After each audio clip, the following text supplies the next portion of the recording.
Pai, do Filho e do Espírito Santo. Amém. Jesus Mestre, creio com viva fé que estais aqui presente junto de mim, para indicar-me o caminho que leva ao Pai. Iluminai minha mente, movei meu coração, para que esta meditação produza em nós frutos de vida. Amém.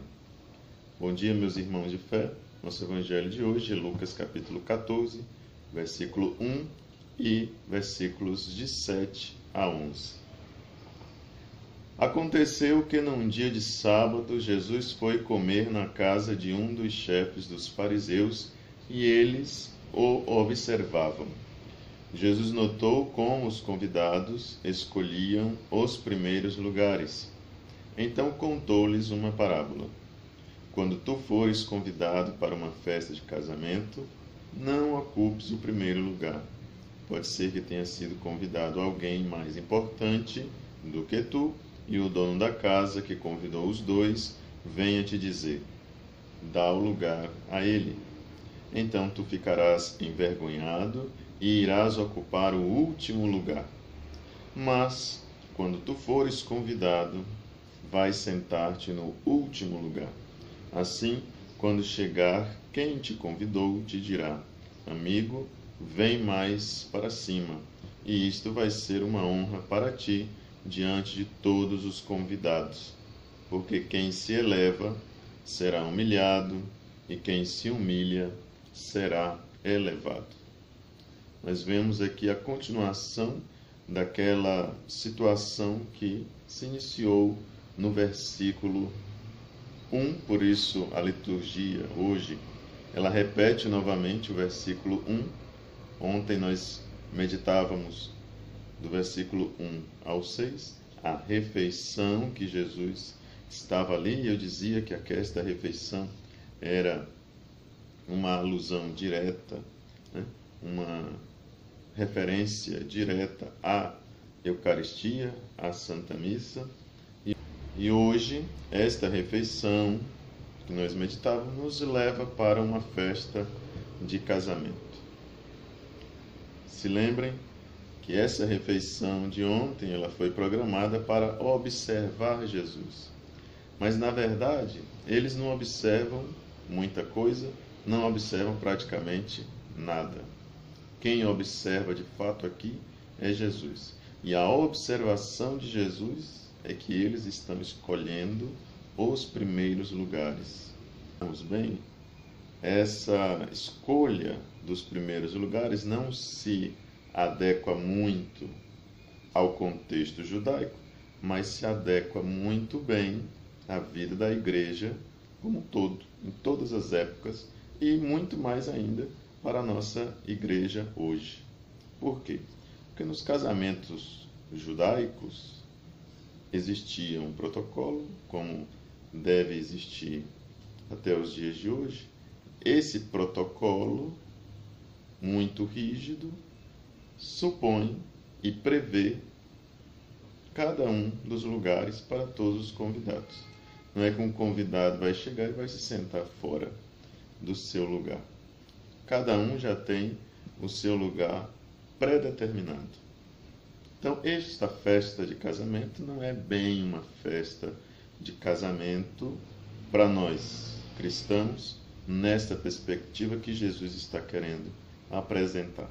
É sim uma festa de casamento, mas o noivo aqui no caso é Jesus Cristo. E por isso que nós temos que levar em consideração os versículos de 1 a 6, esta refeição, esse momento da Eucaristia, onde Jesus age na nossa vida e depois nos despede, dizendo: o ide em paz e que o Senhor vos acompanhe, que nós meditamos da última vez. Mas esta Eucaristia, a Eucaristia que nós celebramos, ela é justamente uma celebração de um casamento. Casamento entre Deus e o seu povo. Celebração entre Jesus Cristo, o esposo, e a igreja, a esposa. Eucaristia, ela é a aliança com Deus. Jesus, no primeiro momento, ele se dá como alimento na refeição, na Eucaristia, No segundo momento, ele se dá como noivo para celebrar este casamento, para celebrar esta aliança. A Eucaristia é, pois, um lugar de celebrar a aliança com Deus, lugar para celebrar esta comunhão com Deus. Nessa vivência da fé, cada um tem o seu papel.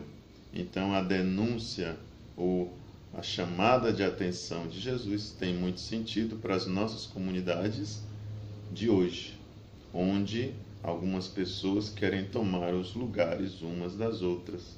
Muitas vezes o padre não assume o seu lugar, quer tomar o lugar de leigo, outras vezes o leigo quer tomar o lugar do padre, ou entre eles mesmos, né, entre os próprios leigos, um quer ser coordenador, aquele que quer ser coordenador já está almejando um cargo mais alto, aquele que está à frente da pastoral X quer também se meter na pastoral Y, e assim vira uma bagunça, às vezes, dentro das comunidades.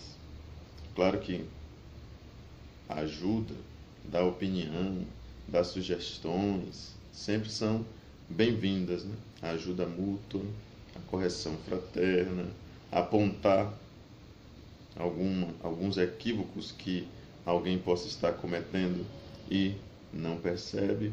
Agora é diferente quando há uma politicagem, quando as pessoas querem tomar o lugar umas das outras.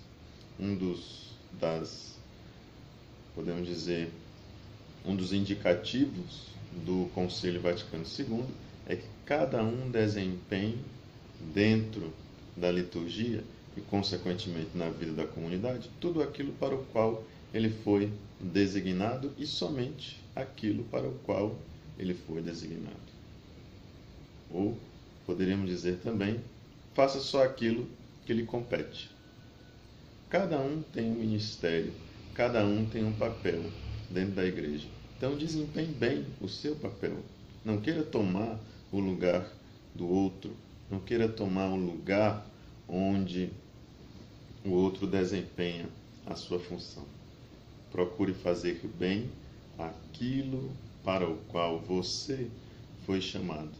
Desempenhe bem o trabalho no qual você está aí exercendo a sua missão de batizado.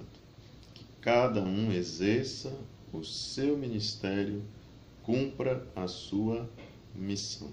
Assim, nós nos complementamos e nós não concorremos uns com os outros. Dentro da igreja, o seu irmão, ele não é o seu concorrente. Ele deve ser, de fato, o seu irmão, aquele que, na função que ele exerce, completa aquela função que você realiza. Todos os trabalhos dentro da igreja se complementam e há lugar para todos desempenharem as suas funções com paz, amor e liberdade. Não há a mínima necessidade de concorrência ou de que um está puxando o tapete do outro.